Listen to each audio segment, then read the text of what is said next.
A young woman reflects on the existence of darkness and light in the world. Man and woman, food, diseases, work, emotions, and feelings as people perceive them. Meanwhile, a man named Michael wakes his casual acquaintance with whom he spent the night and asks her to leave as he cannot sleep beside another person. The woman is taken aback but still gathers her things and leaves. On the other side of town, Susan and her sister Jenny are walking along the seashore. Susan brought Jenny here to throw stones, as it's her way of releasing negative emotions after yet another painful breakup. Later, Michael arrives at work at the restaurant where he is the head chef and stops at the entrance with the owner. Susan's boss, Stephen, meets her and asks her to accompany him to the hospital, where they meet the wife of a sick driver. He called her, talking as usual, then suddenly broke down crying. Afterward, he informed her that he could no longer smell anything. Susan begins questioning the man, who insists he doesn't want to stay in the hospital. He can't smell, but that's not life-threatening, he argues. Stephen later explains that this case is not isolated. Similar incidents are occurring worldwide over the past 24 hours. No one knows how people are getting infected, as they had no direct contact with one another. Suddenly, their patient begins acting aggressively, yet the doctors head home. Meanwhile, there's a rush of guests at Michael's restaurant, and all the kitchen staff struggle to keep up with preparing and serving dishes. In between tasks, he finds time to discuss his personal life with a colleague, asserting he doesn't want to fall in love, as it brings too many troubles. At the same time, Susan walks over to the window and lights a cigarette, which Michael sees as he steps outside. She's on the phone when Michael asks her for a cigarette, and to avoid him disturbing her conversation, she simply tosses the pack out the window. However, Michael also asks for a lighter.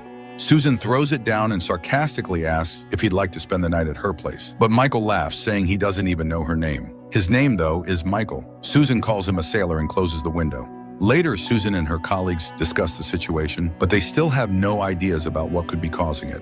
Stephen suggests treating it as an infection. The carrier could be something added to the water.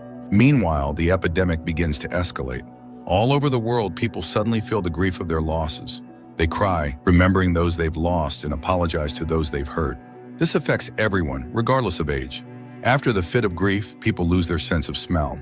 Epidemiologists name the disease SOS, severe olfactory syndrome. Susan tries to understand the nature of this phenomenon and how it spreads, but can't find any answers. Soon, people begin to calm down. Yes, life is harder without smell, but it's manageable.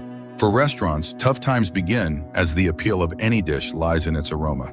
One day after his colleagues leave on errands, Michael is left alone in the kitchen and notices Susan arriving. She recognizes him and explains that her father called everyone sailors, even though he'd never been on a ship. Now she does the same, though she hated this trait in him. Michael accepts the nickname and offers her a meal since there's a lot of food left in the kitchen. Susan agrees and finds his cooking delicious. She shares about her work but suddenly starts crying, remembering her father. Michael hands her a handkerchief, but she struggles to calm down. She realizes she's probably infected and lets Michael take her home. All evening, she weeps before falling asleep in his arms. But she wakes up to find him crying, and she comforts him as best she can. Morning comes. The depression and tears have passed, along with their sense of smell. They say goodbye, and Michael heads to work, still puzzled by what happened. Susan also goes to the lab, where Stevens suggests that losing the sense of smell might have its advantages. For instance, they no longer smell the odor of rabbit cages. Michael and his colleagues try to figure out how to compensate customers for the inability to enjoy food. They add spices, making dishes spicier, saltier, sweeter, more acidic. Soon people forget the scent of grandmother's kitchen, freshly cut grass, and cow's milk. The smell of gasoline, which held memories of travel, fades away. Without smell, a whole ocean of memories disappears. One day, Michael visits Susan and tells her that the restaurant has reopened. He offers her a cigarette, but she declines. Then he suggests they go for a walk. They can grab some apple pie with coffee. His invitation sounds so tempting that Susan agrees. They walk along the waterfront, and Susan shares that she came to Glasgow to visit her sister and ended up staying. Unexpectedly, they come across a woman with a violin who tells people that scents can be recalled through music. She plays, describing the scents of an autumn forest, branches, and moisture. Down below, moss, mushrooms, fallen leaves. In the middle, tall grass. Up above, the scent of the sky. After this, Michael suggests going to Susan's place, but she fears getting into a relationship. He then proposes just walking her home while he'll follow behind. Susan agrees, finding it amusing. They reach her apartment, where passion overtakes them. Later, lying in bed, Michael regrets not remembering her scent and admits he wants to fall asleep in her arms, though he usually can't sleep beside anyone. Suddenly, Susan asks him to leave. Michael doesn't understand what's happened but dresses and leaves, leaving Susan his card so she can call him.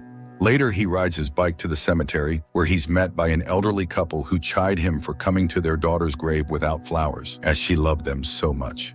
Elizabeth meets with her sister and shares that her last boyfriend got married in a church properly. Apparently, his fiancée is pregnant. She doesn't know what to say about Michael just yet. Meanwhile, Michael listens to his colleagues chatter, his eyes fixed on Susan's windows, and she reflects that environmental activists are convinced an ecological apocalypse is beginning, caused by pollution and genetically modified foods. Intelligence believes it's an attack on the free world, while fanatics see it as divine punishment. Theories multiply, frightening Earth's population. One day, Stephen has an episode. He screams that unknown forces want to destroy the Earth and convulses in hysteria. He's given a sedative. But when Susan goes to her car after work, she suddenly feels anxious and starts screaming that she can't die alone. A passing woman tries to help her. At this moment, Michael also has an episode. Another chef suddenly starts panicking. The healthy ones try to calm them down, not noticing how they themselves are getting infected. After experiencing a fit of fear, people suddenly feel a ravenous hunger and begin eating everything in front of them.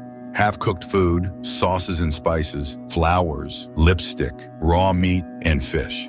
The world goes mad in an instant, trying to satisfy this insatiable urge. It passes as suddenly as it began, and people regain their senses, unable to understand how it happened.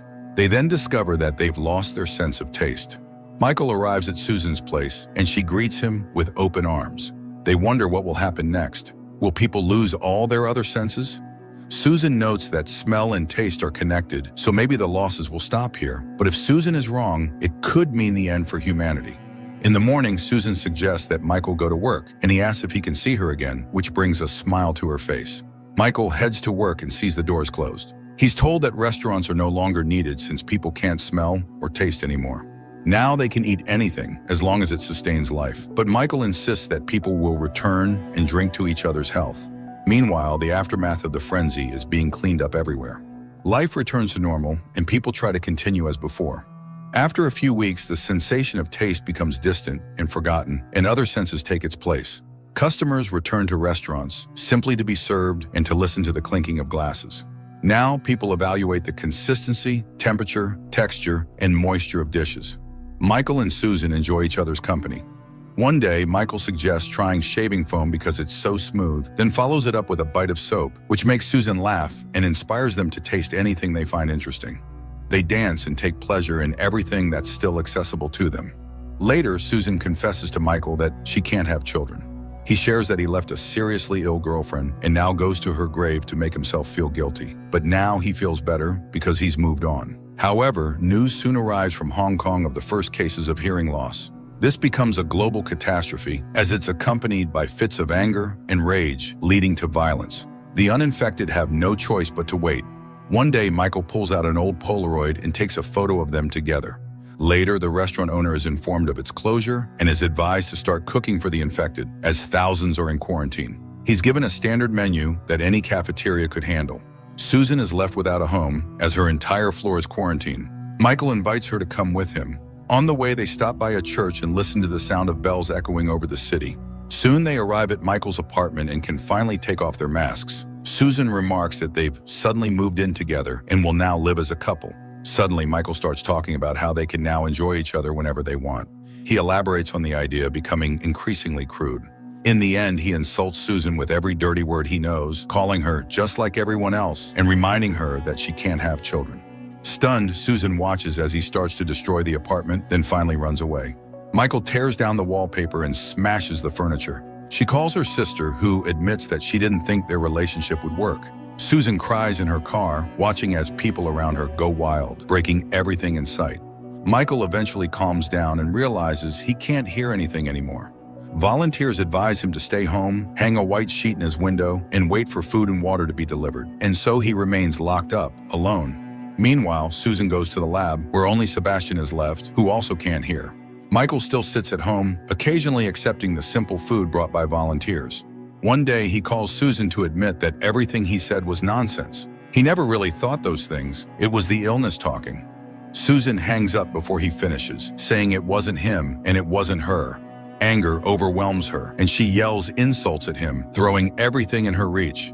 She doesn't listen to what Michael is saying. He begs her to believe him and come back because he loves her deeply. Afterward, he's left only to watch TV, where the news ticker advises people to stay home and wait until help arrives. Susan regains her composure in the wrecked lab, realizing that she too has lost her hearing. Sebastian tries to say something, but she can't hear him. Meanwhile, Michael steps outside and sees the destruction around him. Bloodied masks of volunteers lie scattered, but there's no one in sight. He heads to his restaurant and finds the owner, who's trying to tell him something, unaware that Michael can't hear. Susan goes to her sister, who welcomes her and suggests they communicate by writing. Susan admits that she was right about Michael, and Jenny suggests they go throw stones. People now behave in several ways. Some take what they want and live however they please.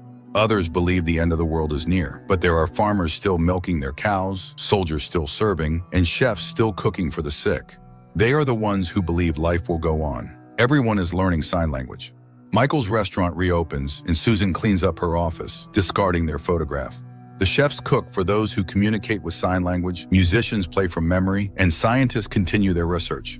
People prepare for the worst, imagining themselves blind, yet hoping for the best. They focus on what matters most to them. Susan finds joy in watching her nieces and nephews play, while Michael stands outside her window, shouting her name, but no one can hear him. People once thought that the Ice Age crept in slowly, starting gradually, but recently they found several mammoths with undigested grass in their stomachs, proving that they froze instantly. Such an avalanche has now descended upon Earth, but it was preceded by moments of happiness, euphoria, and joy. People suddenly felt warmth and love for each other, gratitude for simply being alive. Most of all, they felt an overwhelming desire to be together. Feeling this, Susan rushed to Michael just as he stepped out to meet her and give her his love. They met outside her house, walking toward each other, but just before they could take the final step, everyone lost their sight. Yet they felt each other's warmth in the tears on their cheeks. If anyone could see them, they would think they were just an ordinary couple in love, because life goes on. There are many pros and cons to this film, but how often do you encounter a film that ends with a tragic happy ending?